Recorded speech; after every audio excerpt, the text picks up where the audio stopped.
Everyone, welcome back to another episode. In this video, I'm gonna let you know the ways to use Uber Eats Pass for free deliveries.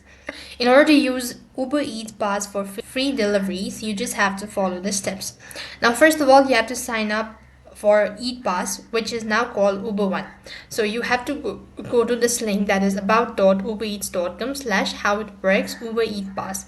This is going to take you to the official page. So here you need to go ahead and tap on the sign in or sign up button and create your account. When you're done creating your account, then you need to place an order from a participating merchant. So whichever merchant is convenient for you, then check for the green tick icon under the merchant's name to see if the order is eligible or not. Uber One offers a 5% discount on eligible deliveries, ride and pickup orders. It also includes other benefits such as invite-only perk, credit for eligible Uber Rides trip, and Uber Eats Lux trips. You can also go ahead and purchase Uber One in the Uber Eats app or on the ubereats.com.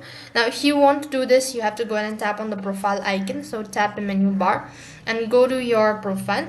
Then you could find the Uber Eats Pass. So you could find this Eat Pass option. So you just have to go ahead and open that up, and this way you'll be able to use Uber Eats Pass for free deliveries. That is all for this video. I hope the video was helpful. Make sure to like, share and subscribe to our channel. Thank you for watching. See you in the next video.